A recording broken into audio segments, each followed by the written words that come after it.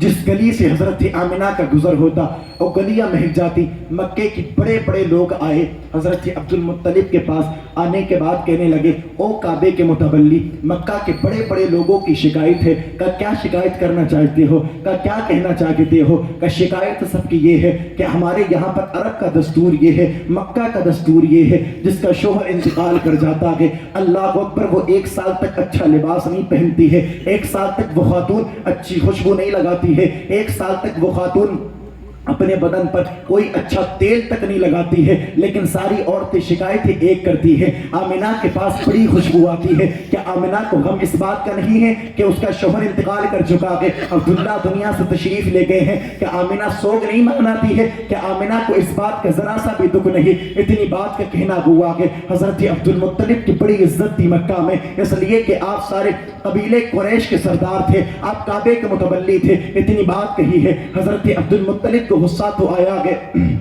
حضرت آمنہ پر حضرت عبد المطلب نے یہ بات سنی ہے. آپ کہنے لگے اچھا یہ بات ٹھیک ہے, کہاں سچی بات یہی ہے جس گلی سے آمنہ گزرتی ہے وہ گلی مہک جاتی ہے. حضرت عبد المطلب وہاں سے پلٹے ہیں, اپنے گھر پہ آئے گئے, اپنی بیوی جناب فاطمہ کو بلایا گئے, اس لیے کہ میرے نبی کی دادی کا نام بھی فاطمہ تھا. اللہ اکبر بلایا, اور بلانے کے بعد کہنے لگے او میری فاطمہ ادھر آؤ نا. وہ فاطمہ آئی ہے. حضرت عبد المطلب فرمانے لگے کیا بات ہے, میں نے شکایتیں سنی ہیں, جس گلی سے آمنہ گزرتی ہے وہ گلی مہک جاتی ہے, جس کپڑے کو آمنہ پہن لیتی ہے وہ کپڑا مہک جاتا ہے, جہاں پر آمنہ چھو لیتی ہے جس جگہ کو وہ مٹی مہک جاتی ہے. آمنہ ایسی خوشبو لگاتی ہے کہ اس کو عبداللہ کے جانے کا ذرا سا بھی شوق نہیں ہے, کہ عبداللہ کا ذرا سا بھی غمیہ نہیں مناتی ہے. حضرت فاطمہ نے اتنی بات سنی ہے, حضرت عبد المطلب سے کہنے لگی ہیں میں کیا کہوں, تو میں نے بھی ایک مرتبہ کہا تھا, آمنہ نے مجھے ایسی بات بتائی ہے کہ سن کر کے میں تعجب میں ابھی تک پڑی ہوئی ہوں. حضرت عبد المطلب کہتے ہیں کیا بات بتائی آمنہ نے؟ اتنی بات کا کہنا ہوا کہ حضرت عبد المطلب کی بیوی میرے نبی کی والدہ کی, میرے نبی کے والد کی ماں حضرت فاطمہ لے کر کے گئی ہیں کونے میں. حضرت عبد المطلب کو بٹھالا ہے, اور بٹھالنے کے بعد کہنے لگی ہیں بات اتنی سی ہے, میں نے بھی ایک مرتبہ یہی کہا تھا او بیٹی آمنہ جہاں سے تو گزرتی ہے وہ گلی مہک جاتی ہے, وہ محلہ مہک جاتا ہے, جس مٹی کو تو چھو لیتی ہے وہ مٹی مہک جاتی ہے. کیا تجھے عبداللہ کے جانے کا غم نہیں رہی ہے، کیا تو اس کا سوگ نہیں مناتی ہے؟ مکہ کے لوگ کیا کیا کہیں گے؟ ہم قبیلے قریش کے سردار ہیں، ہمارے شوہر خانہ کعبہ کے متولی ہے، اللہ اکبر۔ وہ کہتی ہے میں نے اتنی سی بات کے کہنا ہوا کہ حضرت آمینہ گئی ہے، وہ تکیہ اٹھا کر کے لے کر کے آئی ہے اور تکیے کو جناب فاطمہ کے حوالے کیا ہے اور کہا ہے اے میری ماں فاطمہ، بات یہ نہیں ہے، بات یہ نہیں کہ مجھے عبداللہ کے جانے کا دکھ نہیں ہے، میں تو اتنا روتی ہوں، کبھی کبھی تو صبح سے شام تک اپنے عبداللہ کی یاد میں روتی ہوں، کہا پھر تیرے پاس سے خوشبو کیوں آتی ہے؟ ایسی خوشبو آتی ہے جو مکہ میں ملتی تک نہیں ہے۔ حضرت آمینہ نے کہا کہ اے میری ماں فاطمہ، اس تکیے پر میں لیٹتی ہوں، اس تکیے کو سون کر کے دیکھو۔ جب اس تکیے کے پاس اپنی ناک کو لگایا ہے، دیکھا تکیے میں بھی خوشبو آ رہی ہے۔ حضرت آمینہ گئی ہے، جانے کے بعد مٹی کو لے کر کے آئی ہے، اس مٹی کو جناب فاطمہ کے حوالے کیا ہے، اس مٹی کو دیکھا ہے، مٹی بھی مہک رہی ہے۔ حضرت آمینہ کہتی ہے او میری ماں فاطمہ، یہ میں نے لباس استعمال کیا تھا 2 دن پہلے، اس لباس کو اتارا ہے، اس کو سون کر کے دیکھو، اس میں بھی خوشبو آ رہی ہے۔ جناب فاطمہ کہتی ہے او بیٹی راز کیا ہے؟ جب تو خوشبو لگاتی بھی لگی ہے تو خوشبو کیوں آ رہی ہے؟ جناب حضرت سیدہ آمینہ کہتی ہے او میری ماں فاطمہ، بات یہ نہیں ہے کہ سوگ نہیں مناتی ہو، بلکہ بات اتنی سی ہے جب سے عبداللہ کی امانت میرے شکم میں آئی ہے، جس گلی سے گزرتی ہو گلی مہک جاتی ہے، جو پتھر چھو لیتی ہو پتھر مہک جاتا ہے، جو لباس پہن لیتی ہو لباس سے خوشبو آنے لگتی ہے۔ اس میں کمال میرا نہیں ہے بلکہ کمال میرے بچے کا نظر آتا ہے۔ نعرہ تکبیر، نعرہ رسالت، سرکار کی آمد۔ سبحان اللہ، سبحان اللہ۔ کہتے بات اتنی سی ہے، جس گلی سے گزرتی ہوں گلی اس لیے نہیں مہکتی کہ خوشبو بڑی لگاتی ہوں، نہ اس لیے مہکتی ہے جب سے میرے شکم میں عبداللہ کی امانت آئی ہے، جس چیز کو چھو لیتی ہوں وہ چیز مہک جاتی۔ اس کی آواز بڑھاؤ نا، باکس کی آواز بڑھاؤ، باہر کی سب بند کر دو جائے، مجھے ضرورت باہر کی سرائی کی نہیں ہے بھائی۔ سنیے گا کہہ ذرا آپ سبحان اللہ۔ کہتی یہ بات نہیں کہ خوشبو استعمال کرتی، بات کیا کہ صرف جب سے امانت آئی میرے شکم میں، جب سے ہونے لگا۔ اور سنیے گا میرے نبی کے معجزے کیسے ظاہر ہوئے، ابھی دنیا میں آئی نہیں، دھومیں مچی ہوئی ہیں، دھومیں مچی۔ بولیے گا محمد ہمارے، پھر سے بولے محمد ہمارے، کتنی شان والے، ابھی آئے نہیں لیکن عالم کیا۔ حضرت آمینہ کہتی ہیں جب کسی بھی عورت کی شکم میں کوئی بچہ پرورش پاتا ہے اس کو خبر ہوتی ہے کہ میرے شکم میں کچھ ہے، لیکن حضرت آمینہ کہتی مجھے تو پتہ ہی نہیں چلا، مجھے تو خبر ہی نہیں ہوئی کہ میرے شکم میں کوئی ہے بھی۔ کہتی ایک رات سوئی تھی، میرے جب خواب میں دیکھا نا ایک بڑے حسین چہرے والے نورانی چہرہ گئے اور مجھے دیکھ رہے ہیں اور کہتے آمینہ مبارک ہو۔ میں نے کہا کس بات کی مبارکبادی دیتے ہیں؟ کہتے آمینہ مبارکبادی اس بات کی دیتا ہوں کہ تیرے شکم سے نبی کی آخر الزمان آنے والے ہیں۔ میں نے کہا میرے شکم سے کون ہے آپ؟ تو وہ آنے والے کہتے میں کوئی اور نہیں، ابو البشر آدم نام ہے میرا۔ لوگوں کو ایک اچنبا ہوا، وہ جو کہتے نا کہ نبی کے والدین جہنمی، ان سے کہتا ہوں ذرا آ کر کے پڑھو نا، میرے نبی کی والدہ کی وہ ذات ہے شروع سے اب تک اور قیامت تک جتنے انبیاء اکرام کا دیدار میرے نبی کی ماں نے کیا ہے کسی خاتون نے نہیں کیا، کسی خاتون نے نہیں کیا۔ اگر اسے بھی جہنمی کہتے ہو پھر جنتی ہے کون؟ جس کے شکم میں میرے مصطفیٰ رکھے تمہارے نزدیک وہ بھی جہنمی۔ بڑی بات کہتا ہوں، جس کا دودھ، جس دایا کا دودھ میرے نبی نے نوش فرمایا، اللہ نے اس دایا کو تک کافر نہیں رکھا، کافرہ نہیں رکھا، تو ذرا سوچئے گا جس کا دودھ مصطفیٰ تناول کر لیں وہ جہنمی نہیں رہتی، تو جس کے شکم میں 9 ماہ مصطفیٰ گزارے وہ جہنمی ہو سکتی۔ کیا کہوں میں یار، بس ہو گیا، اور بول دیں آپ۔ بہت کچھ کہنا چاہتا، میں بہت گفتگو کرنا چاہتا ہوں آپ سے، لیکن میں خود پریشان ہوں۔ آج تک قسم سے ممبر پاک پہ بیٹھا ہوں ایسا مائک ملا ہی نہیں، چاہے اچھا سمجھ لیں یا برا سمجھ، میں برا ہوں یہ مائک اچھا، یا مائک اچھا میں بڑھوں، میں اس لائق نہیں یا میرے یہ لائق نہیں، بس بات اتنی سی ہے. کہیں آپ ذرا سبحان اللہ. کرتا ہے کبھی کبھی ہٹا دو، ایسے ہی گفتگو کر لو. اور بولیں ذرا آپ کیا کہتی ہیں؟ پتہ ہی نہیں چلا. لو اب سیٹی مارے گا، پتہ ہی نہیں چلے گا. وہ کہتی ہے کہ پتہ ہی نہیں چلا 1 ماہ کب ہوا، 2 ماہ کب ہوئے، 3 ماہ کب ہوئے. کہتی ہیں بڑے چہرے والے آئے، میں سوتی ہوتی، خواب میں پھر کوئی آ گیا. آنے کے بعد کہتے آمینہ مبارک ہو، تیری شکم میں نبی کے آخر الزمان آنے والے آ چکے ہیں اور دنیا میں آنے والے ہیں. کہا آپ کون ہیں؟ کہا میں کوئی اور نہیں، کوئی اور نہیں، میرا نام ابراہیم خلیل اللہ ہے. اس پر دھیان نہیں دیجیے گا، میری طرف دیکھ کر کے بولیے گا. کہتے آمینہ مبارک ہو، تیرے شکم میں نہ اس وقت نبیوں کا نبی آ چکا ہے. اللہ اکبر. حضرت آمینہ کہتی ہیں 1 ماہ گزرا ہے، کبھی آدم خواب میں آتے ہیں، کبھی شیش خواب میں آتے ہیں، کبھی نوح خواب میں آتے ہیں. میں سوچ میں پڑ گئی آخر وجہ کیا ہے. میرے خواب میں کبھی کوئی نبی آتا ہے، کبھی کوئی نبی آتا ہے، کبھی کوئی آتا ہے. کبھی آدم کہتے ہیں آمینہ مبارک ہو، کبھی شیش کہتے ہیں آمینہ مبارک ہو، کبھی ابراہیم کہتے ہیں آمینہ مبارک ہو، کبھی اسماعیل کہتے ہیں آمینہ مبارک ہو. میں کہنے لگی بات کیا ہے؟ کہ بات کچھ اور نہیں ہے، نبیوں کا نبی آنے والا ہے اور آمینہ وہ نبی آنے والا ہے. وہ نبی تیرے جسم سے اس دنیا میں آئے گا. اگر اللہ اسے پیدا نہیں کرتا، کائنات میں کسی کو پیدا نہیں کرتا، کسی کو نہیں. اگر وہ نہیں آتا تو کوئی بھی نہیں آتا. یہ میرے نبی ہیں. محمد ہمارے ابھی آئے نہیں، لیکن دیکھیے گا معجزات کیسے ظاہر ہوئے. اب میرے مصطفیٰ کریم علیہ السلام نے، حضرت آمینہ کہتی ہیں جیسے جیسے وقت بڑھتا چلا گیا نا، جیسے جیسے وقت بڑھتا جاتا تھا، ویسے ویسے میرے جسم سے خوشبوؤں کی شعائیں نکلتی جاتی. خوشبوؤں کی شعائیں جہاں سے نکلتی نا. حضرت آمینہ کہتی ہیں جب میرا بیٹا محمد میرے شکم میں تھا نا، اور ساری خاتون اور میں اکٹھا ہو کر کے مکہ شریف میں ایک کنواں تھا، دور کنویں کا تھا، نل کا نہیں تھا آج کے وقت کی طرح. وہ کہتی ہیں ہم ساری اکٹھا ہوتی تھی اور اکٹھا ہونے کے بعد اس کنویں سے پانی نکالنے کے لیے جاتی. حضرت آمینہ کہتی ہیں ساری ہی اکٹھا ہو کر کے پانی نکالنے کے لیے جاتی، لیکن اور عورتیں جب جاتی نا دھوپ بہت تیز ہوتی تھی، لیکن میں پانی نکالنے کے لیے جاتی تو تیز دھوپ میں آسمان سایہ کر لیا کرتا تھا، آسمان سایہ کرتا تھا. یہ میرے نبی کا معجزہ ہے. ابھی آئے نہیں ہے، دھومیں بچی ہیں، آئے نہیں ابھی.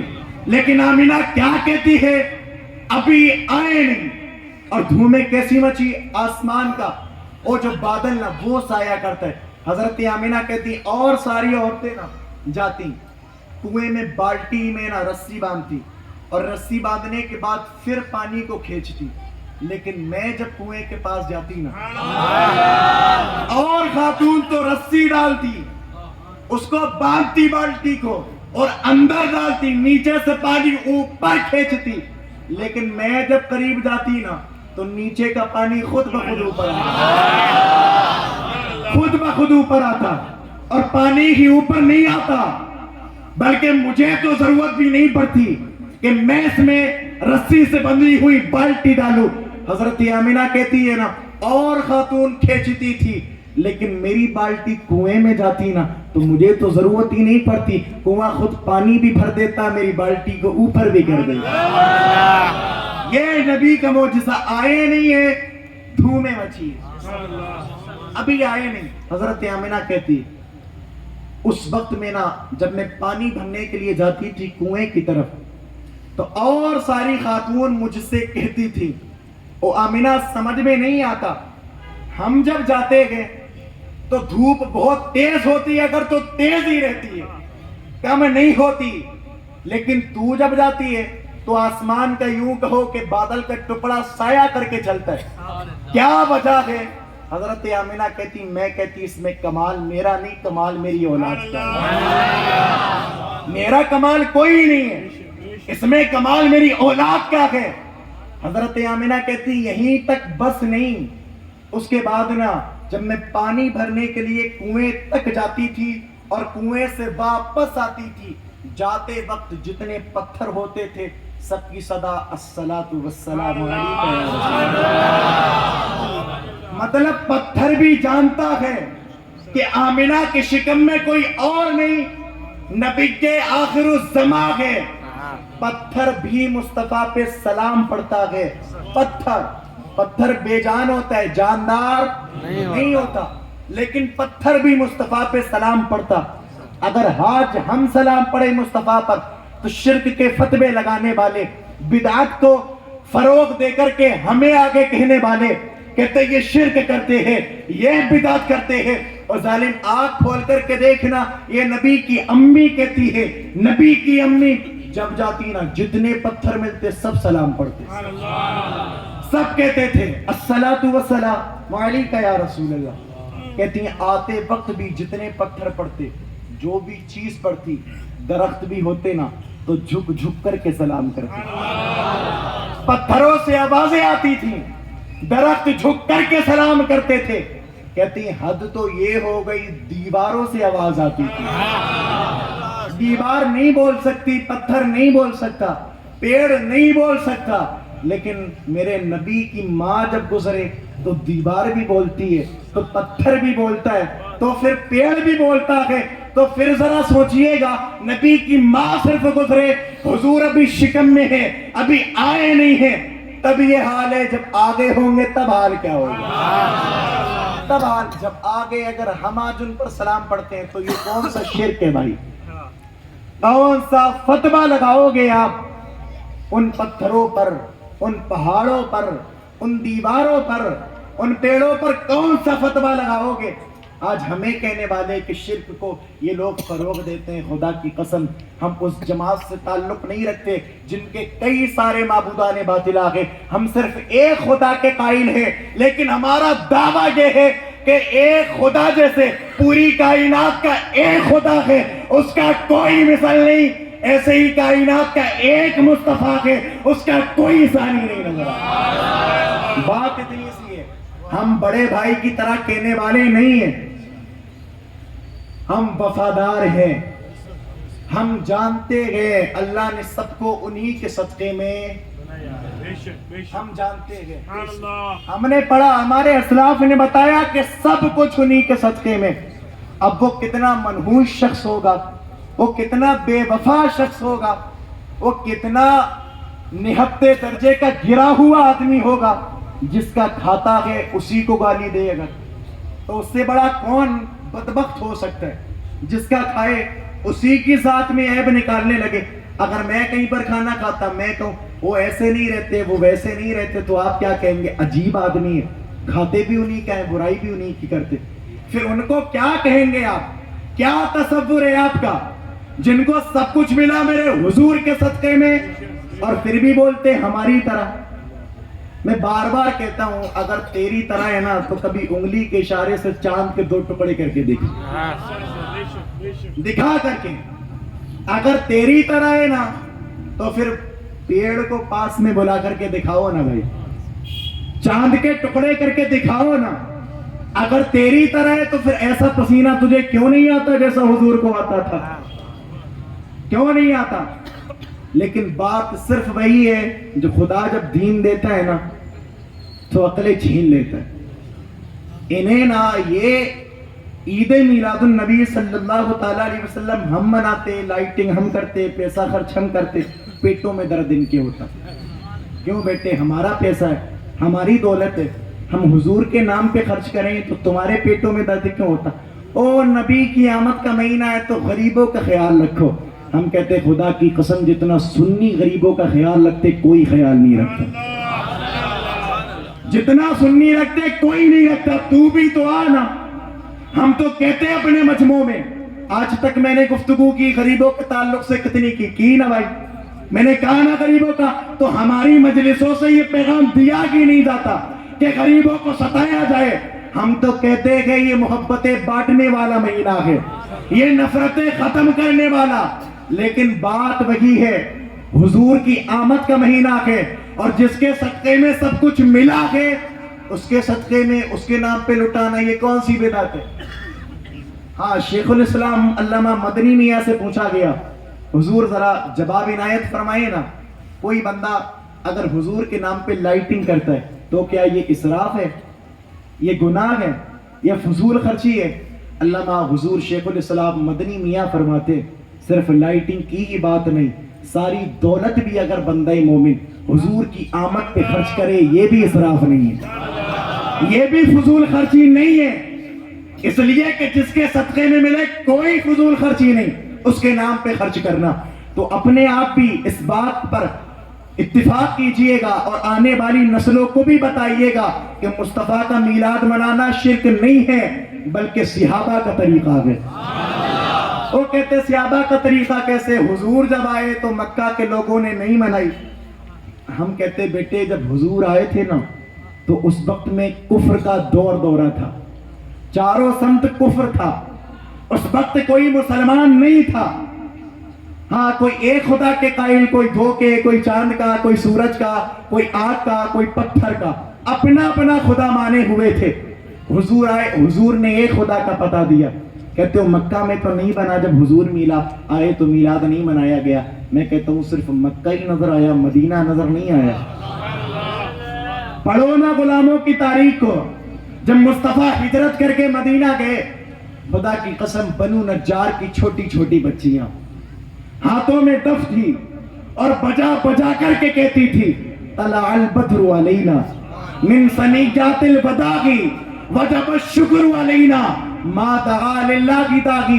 ثنیۃ الوداع کی گھاٹیوں پر وہ گھاٹیوں سے وہ چاند طلوع ہوا کہ جس سے اللہ نے پوری دنیا کو روشن کر دیا۔ یہ نظر نہیں آتا بیٹوں کو، تو کہتے وہ تو بعد میں ہوا۔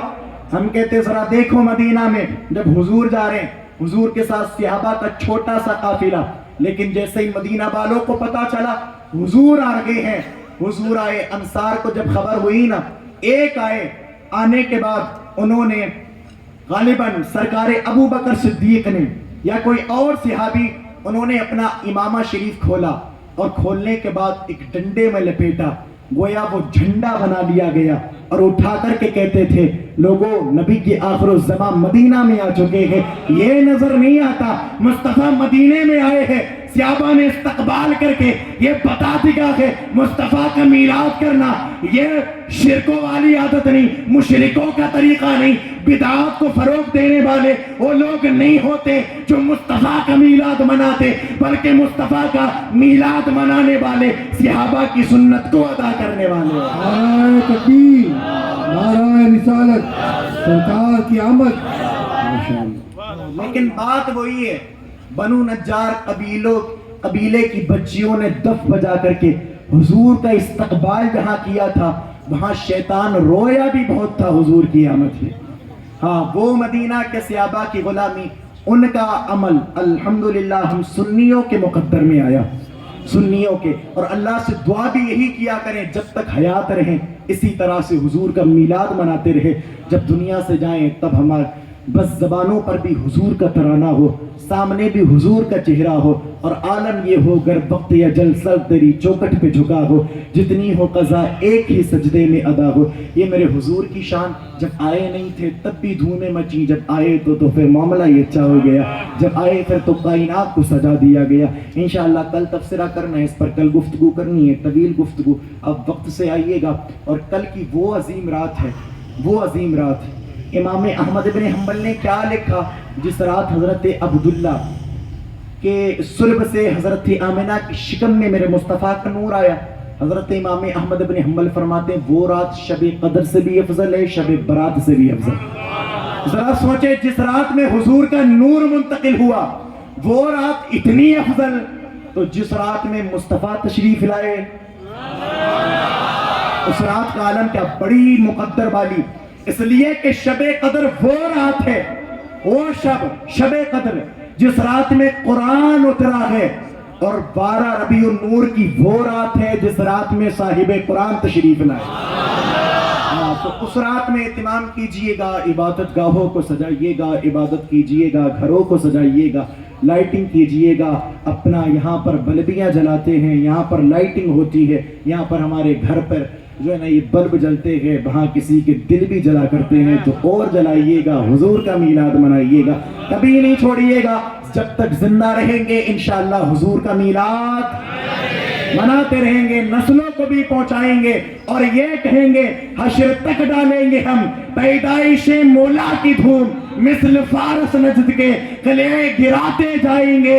خاک ہو جائے ادو جل کر مگر ہم تو رضا، دم میں جب تک دم ہے ذکر ان کا سناتے جائیں گے، دم میں جب تک دم ہے ذکر ان کا سناتے جائیں گے. آگے کی گفتگو انشاءاللہ کل کرنی ہے. اللہ تعالیٰ سے دعا کرتا ہوں جو بھی دوران گفتگو ہوئے ہوں اغلاط معاف فرمائیں ان کو رب کائنات. ذرا میرے ساتھ سارے لوگ پڑھ لیں استغفر اللہ ربی من کل ذنب واتوب الیہ. کلمہ شریف پڑھیں لا الہ الا اللہ محمد رسول اللہ. السلام علیکم ورحمۃ اللہ.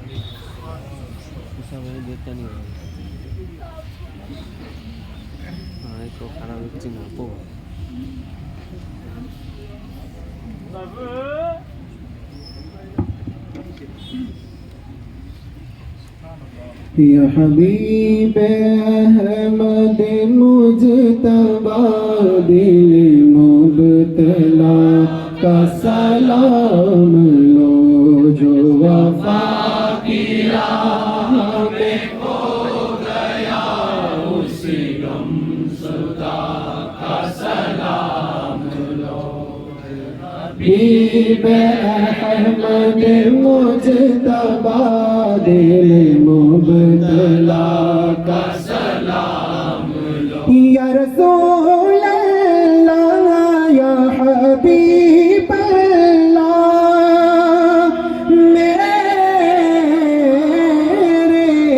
آقا پیارے آقا، وہ حسین جس نے جھڑک کے کو چمن وفا کو ہرا کیا، چمن وفا کو ہرا کیا. اسے جانے ساری کا واسطہ، اسے ایک سجدے کا واسطہ کہ ہر ایک گدا کا سلام لو. اے حبیب احمد مجتبی دل مبتلا کا سلام لو، جو وفا کی راہ میں کھو گیا اسی غم زدہ کا سلام. یا رسول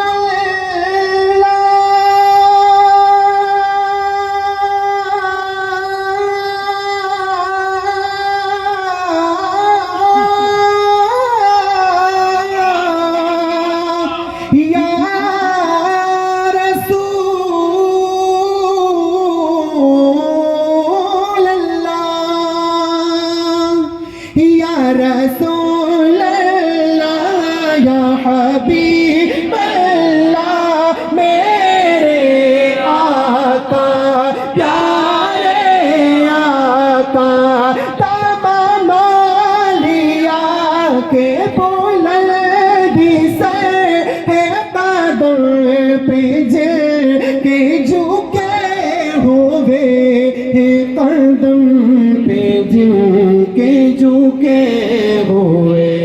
اسی پیارے غوث کا واسطہ، اسے پیارے غوث کا واسطہ کہ ہر ایک گدا کا سلام لو.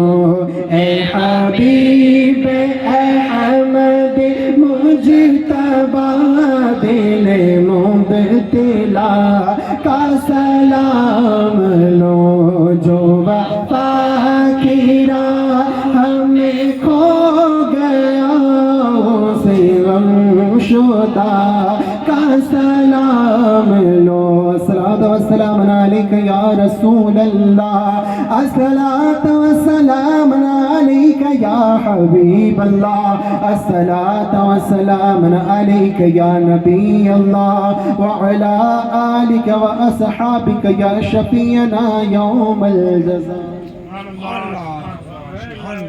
یا اللہ یا رحمان یا رحیم مولا کریم، شروع سے اب تک تیرے محبوبین بندوں کا ذکر جمیل کیا ہو، خصوصیت کے ساتھ حضور پاک علیہ السلام کی شان بیان کی گئی، جو غلط ہوئے تمام کو معاف فرما کے اپنی بارگاہ میں قبول فرما، سب کا ثواب جو تو عطا فرمائے، ہدیتاً حضور کرم صلی اللہ علیہ وسلم کی مقدس روح کو عطا فرما، سرکار کے وسیلے سے تمام تر انبیاء اصفیاء اطاعت اقطاب و مومنین مومنات مسلمین مسلمات علماء صلحاء فقہاء طلباء تمام کو عطا فرما دے، خصوص بالخصوص جتنے بھی افراد نے مولا ہم نے اس محفل پاک میں شرکت کی، تمام کی حاضری کو اپنی بارگاہ میں قبول فرما، حضور کی محفل کے صدقے میں تمام کی حاضری کو مولا قیامت کے میدان میں، قیامت کے دن کے لیے روز محشر کے دن مولا اس حاضری کو ہم سب کی نجات کا ذریعہ بنا دے، اس حاضری کو اس محفل پاک میں بیٹھنے کے صدقے میں اللہ ہم سب کی دنیا اور آخرت کو اچھا فرما دے، کہ اللہ جتنے لوگ پریشان ہیں اس بزم میں تمام کی پریشانیوں کو دور فرما دے، مولا جس بار قرض کے نیچے دبے ہوئے ہیں تمام کو بار قرض سے سبردوشی عطا فرما، حضور اکرم کے میلاد کے صدقے میں جو بھی اولاد ہیں تمام کو صاحب اولاد بنا دے، جو اولاد والے ہیں مولا ان کی اولاد کو ان کی فرما برداری کرنے کی توفیق عطا فرما، خصوصیت کے ساتھ حضور کی آمد کے صدقے میں مولا حضور کی آمد کے صدقے میں اس جگمگانے والے مہینے کے صدقے میں ہم سب کے دلوں کو روشن و منور فرما، ہم تمام کا خاتمہ ایمان پر بالخیر فرما، جن افراد نے جس طرح سے اس محفل کو سجانے میں رچانے میں حصہ لیا مولا تمام کی جائز دعاؤں کو اپنی بارگاہ میں قبول فرما، کہ تمام کی آخرت کو اچھا فرما، تمام کا خاتمہ ایمان پر بالخیر فرما، وصلی اللہ تعالی علی خیر خلقہ ونور عرشی محمد وآلہ واصحابہ اجمعین برحمتک یا ارحم الراحمین لا الہ الا اللہ۔